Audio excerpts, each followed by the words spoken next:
Hello everyone, and welcome back to another episode of Big Questions, Small Steps. My name is Amanda, and I'm so glad that you could join me today. Today we are embarking on the beginning of our last Christian denomination that we are going to be discovering. Again, there's over 200 different denominations, and we are certainly not going to investigate all of them and their uniquenesses, but I thought this was a good place to wrap things up. In my personal family, as I grew up, we grew up Christian, and we were part of a movement called the United Church of Christ. Just finished up that video.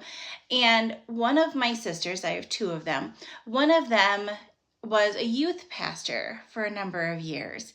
And she, in my most recent conversation with her, said she still is a part of the UCC, or the United Church of Christ, but she felt more aligned with her beliefs in this particular branch that we're talking about today.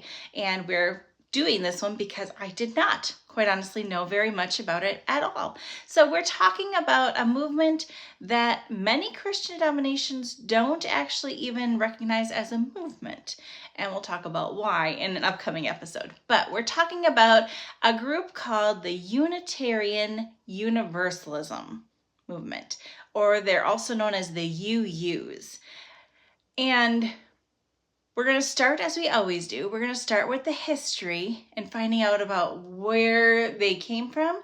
And then we're going to talk about what they believe in. And we're going to talk about what their worship looks like and how their conversion works. And if they celebrate different holidays, we're going to talk about it all. But there's going to be some similarities and some differences that you will certainly notice along the way. So if you're ready to begin our last Christian denomination together, let's hit the intro and we'll begin.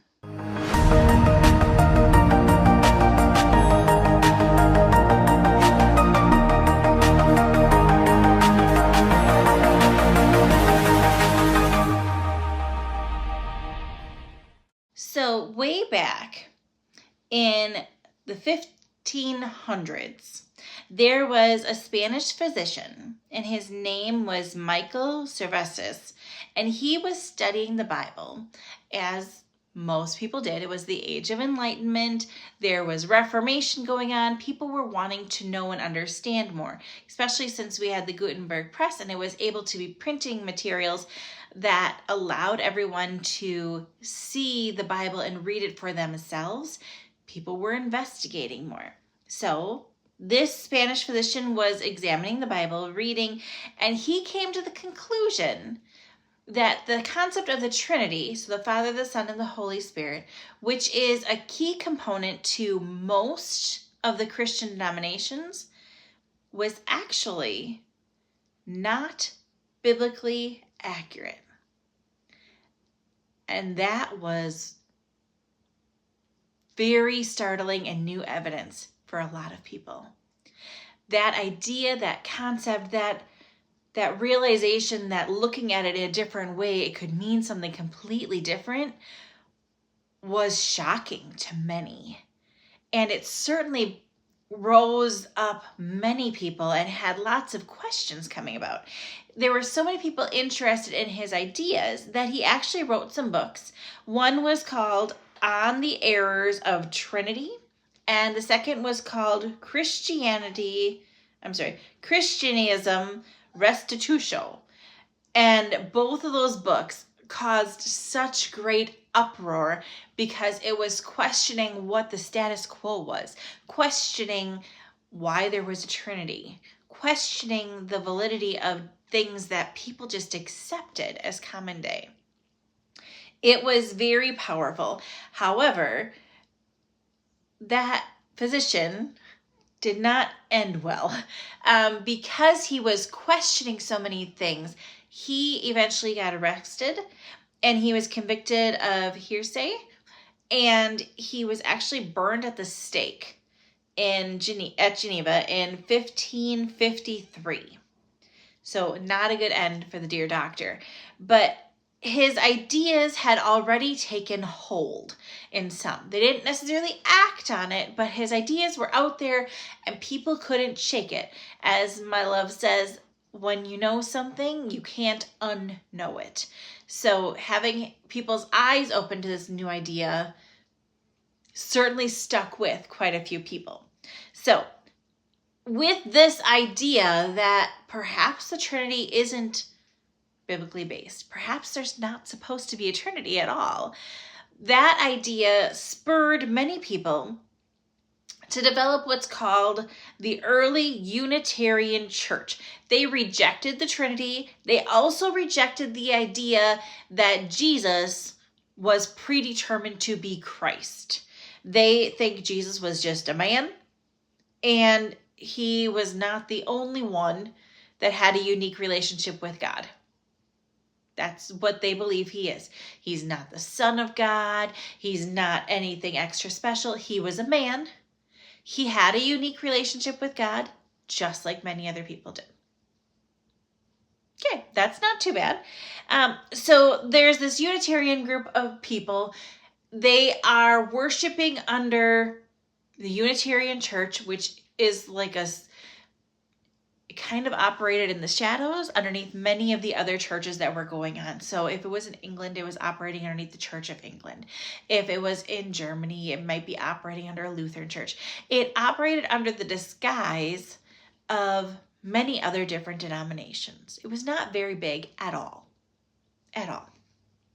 So during this time, there was a Unitarian minister named Samuel Clarke, and he was influenced by the doctor's books, and he was influenced by what was happening in the Polish area, that he felt so moved to not only lead his congregation, but he also took a book that was widely used by many Protestant denominations, known as the Book of Common Prayer, and he revised it. Okay, now he revised it by removing the triune language in the Nicene Creed. So the Nicene Creed is a particular statement of faith that the Catholic Church and many Protestant churches will use occasionally during worship, and it will be essentially a time where the entire congregation will state what they believe. It starts with, I believe in God the Father Almighty, the maker of heaven and earth, creator of all that is seen and unseen, and it talks about everything that they believe. In there, it talks about the Trinity. I believe in God the Father, the Son, and the Holy Spirit. And because Unitarianism doesn't believe that the Trinity is part of the Bible, that it should be there, he took that part out. Okay? He also changed references to Jesus that were godlike, and he changed them to references of just straight Jesus.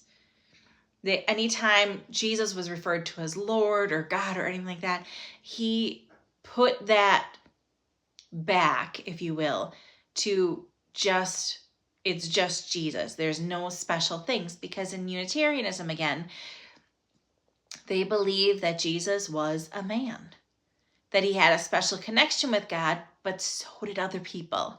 That didn't make him better than others. Okay, so he made these changes, and of course, that's going to cause problems. Absolutely. It caused big problems because this is something that everybody in society was doing at the time. Now, at this time in 1697, there was a law called the Blasphemy Act. Okay? This made it an offense of any person educated or having any profession to dealing with the Christian religion. And it was basically, if you presented in your teachings, your preachings, your writings, or you advised even in your speeches, any way, shape, or form that you were denying the Holy Trinity, that was a criminal offense. The Blasphemy Act is what it was called. So, as you can imagine, people in the Unitarian movement definitely struggled under the Blasphemy Act, because that's not something that they believed in. They didn't believe in the Trinity. So to not be able to speak their truth was really tough. Now, things got a little bit better a couple of years later, it was called the Act of Toleration. And it was in 1689, and it was presented to essentially give relief for the English dissenters, and it basically gave a little bit of leeway that you could have differing opinions. However, it didn't go far enough to include the Unitarian members, the people who believed that there was no Trinity and that Jesus was just a man. Didn't go quite far enough. So many people were tormented because they had to live their lives with their faith and their beliefs sheltered. So, not able to live their lives as they wanted, many of them fled to the United States. That's what they did. Now, when they got to the United States, the Unitarian movement, it began and it partnered a lot with congregational churches. Congregational churches within the New England area really were the basics of the Puritan church. So it all kind of trickles down to where they all started. They tried to be pure, focused on just the Bible and not adding extra stuff. In the late 18th century, conflict, however, grew because there were people who very much believed in the Trinity, and there were people who very much believed that there was no such thing as the Trinity. And those two beliefs can't coincide or coexist in the same worship space. That causes conflicts that they just didn't want to deal with on a daily and a weekly basis. So many churches ended up separating, and this fracture basically grew into what became known as the American Unitarian Association, or the AUA. And that was founded essentially as a denomination in 1825 because that's when they started having their own churches in the United States. Okay.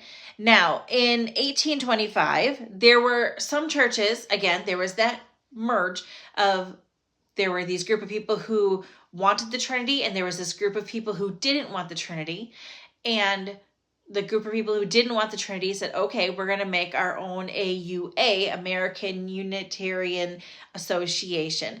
And then there was these group of people who they wanted to keep on believing in the Trinity. They were Congregationalists.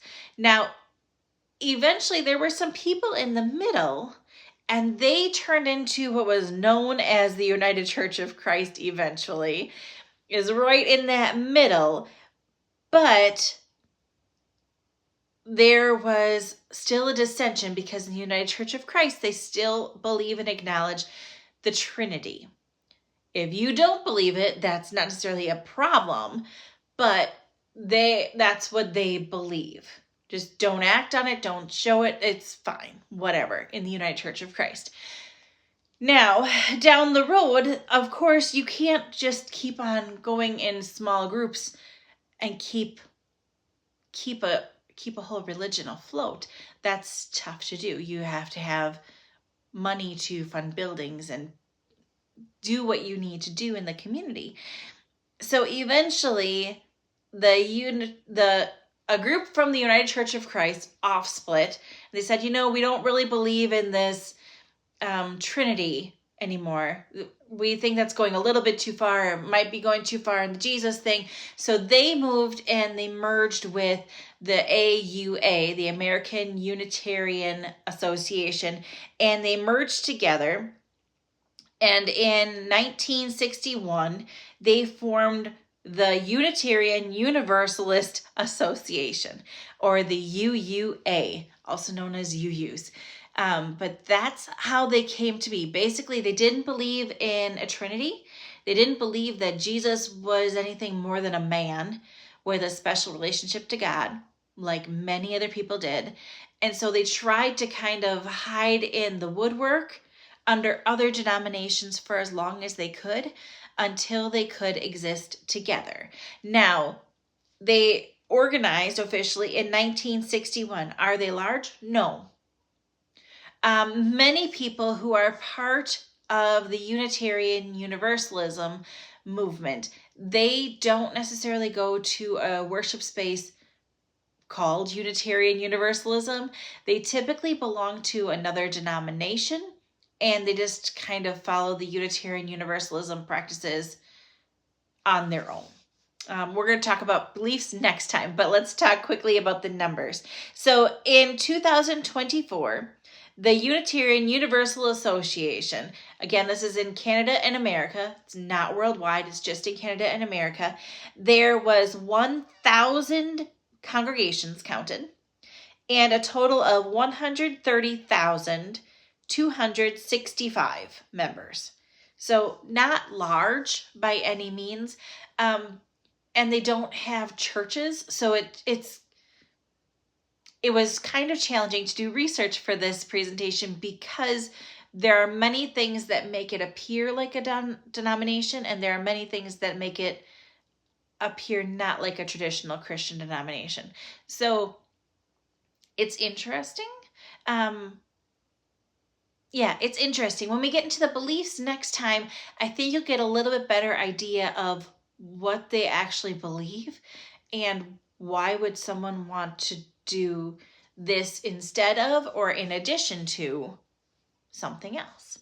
So if you enjoyed that little taste test of the history of the Universal Unitarianism movement, I hope you give this video a like, hit that subscribe button, because next time we're going to talk about their beliefs and we're going to try to understand a little bit more about this new movement that not many people know about. Until then, I hope you all take care, and remember, the more you know, the more you grow. Bye-bye.